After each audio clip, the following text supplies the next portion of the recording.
మహానాడు రెండవ రోజు కార్యక్రమాన్ని ముందే ప్రారంభించుకుంటున్నాం. దాదాపు 22 నిమిషాల ముందే ప్రారంభించుకుంటున్నామంటే ఎంతటి ఉత్సాహం మధ్య ఈ సమావేశం కొనసాగుతుందో అర్థమవుతోంది. వేదికను అలంకరించినటువంటి జాతీయ వేదికను అలంకరించినటువంటి పోలిట్ బ్యూరో సభ్యులకు రెండవ రోజు సమావేశానికి విచ్చేసినటువంటి state committee, national committee executive మెంబర్స్కు, క్షేత్రస్థాయిలో పాలు పంచుకుంటున్నటువంటి లక్షలాది మంది తెలుగుదేశం పార్టీ కుటుంబ సభ్యులకు రెండవ రోజు మహానాడు సగౌరవంగా ఆహ్వానం పలుకుతా ఉంది. మొట్టమొదటిగా ఈరోజు మనం అన్న నందమూరి తారక రామారావు గారిని గుర్తించుకుని వారికి నివాళులు అర్పించేటువంటి కార్యక్రమంతో సభా కార్యక్రమం ప్రారంభమవుతుంది. ఇప్పుడే మన జాతీయ అధ్యక్షుల వారు మన పార్టీలో ఉన్న నిలువెత్తు విగ్రహానికి పూలమాలాలంకరణ చేసి వేదిక మీదకు రావడం జరిగింది. ఈ సమావేశాన్ని ప్రారంభించుకుంటూ మనం ఈరోజు ఒక మహాపురుషుడిని స్మరించుకుంటూ ఈ రెండవ రోజు కార్యక్రమాన్ని మొదలు పెడుతున్నాం. ఇది అన్న నందమూరి తారక రామారావు గారిని స్మరించుకునేటువంటి రోజు, చరిత్రను గుర్తు చేసుకునేటువంటి సందర్భం. కాంగ్రెస్ పార్టీ కబంధ హస్తాల్లో నలిగిపోతున్నటువంటి తెలుగు జాతి పౌరుషాన్ని తట్టి లేపినటువంటి వ్యక్తి గురించి తెలుసుకునేటువంటి రోజు, గుర్తు చేసుకునేటువంటి రోజు.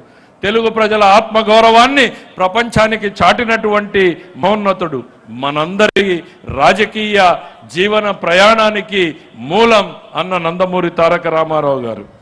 అది కొద్ది మందికే కాదు, కొన్ని కులాలకే కాదు, సమాజంలో అణగారిన బడుగు బలహీన వర్గాలందరికీ కూడా భాగస్వామ్యులు అవ్వాలి అంటూ రాజకీయ గతిని గమనాన్ని మార్చినటువంటి వ్యక్తి, చేతల్లో అధికారంలో భాగస్వాములు చేసినటువంటి వ్యక్తి. దేవాలయం ప్రజలే దేవుళ్ళు అన్న ఆయన మాటే నేటికి మనకు శిలాశాసనం. సినిమాల్లో దేవుడి పాత్రలు వేసిన ఆయన పనులతో ప్రజల గుండెల్లో దేవుడిగా నిలిచిపోయారు.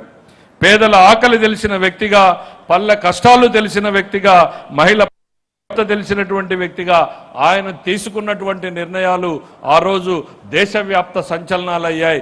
నేటికి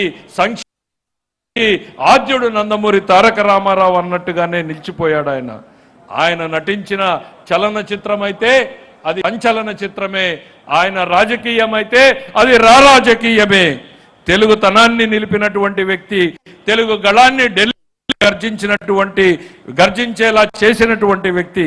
ఆయన మన మధ్య భౌతికంగా లేకపోవచ్చు, ఆయన స్ఫూర్తి మన రక్తంలో ఉంది, ఆయన ఆశయం మన అడుగుల్లో ఉంది, ఆయన ప్రతినిత్యం మనకు మార్గదర్శకంగానే కనపడతా ఉన్నాడు.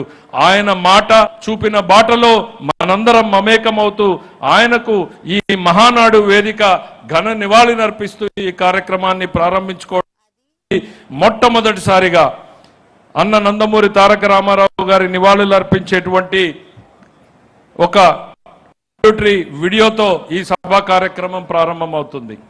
Video please. ఎన్టీఆర్ ఈ మాటే ఒక ప్రభంజనం. నటుడుగానే కాకుండా రాజకీయ నాయకుడిగా కూడా సామాన్య ప్రజానికం మీద అత్యంత చూపిన వ్యక్తి తెలుగునాడులో మరొకరు లేరు.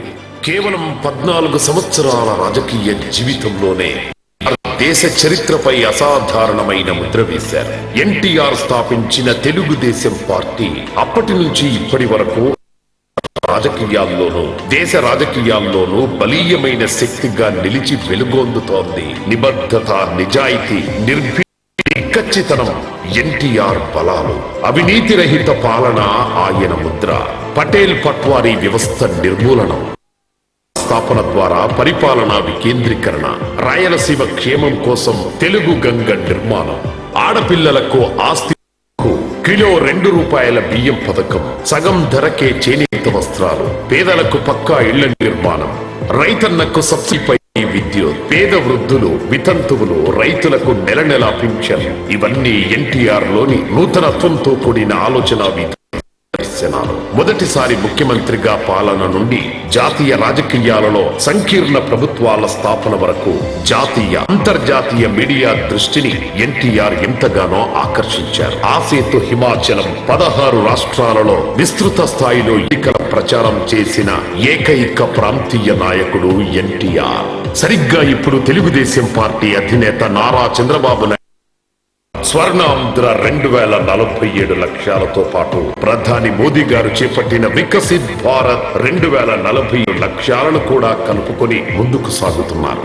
ఎన్టీఆర్ ఆశయాలను నెరవేర్చడానికి ఎన్టీఆర్ మెమోరియల్ ట్రస్ట్ పేరిట చంద్రబాబు గారు ట్రస్ట్ ప్రజా సేవలో నిరంతరాయంగా తన కృషిని కొనసాగిస్తోంది. తెలుగు వారి జీవన స్రవంతిలో ఒక భాగమైపోయిన తెలుగుదేశం పార్టీని జాతికి ఇచ్చిన ప్రజానాయకుడు ఎన్టీఆర్ కు పూర్వక నివాళి అర్పిస్తోంది తెలుగుదేశం.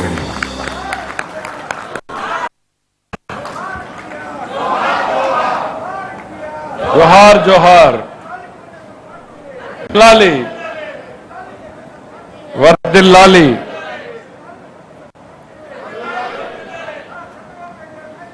వర్ధిల్లాలి వర్ధిల్లాలి వర్ధిల్లాలి వర్ధిల్లాలి వర్ధిల్లాలి.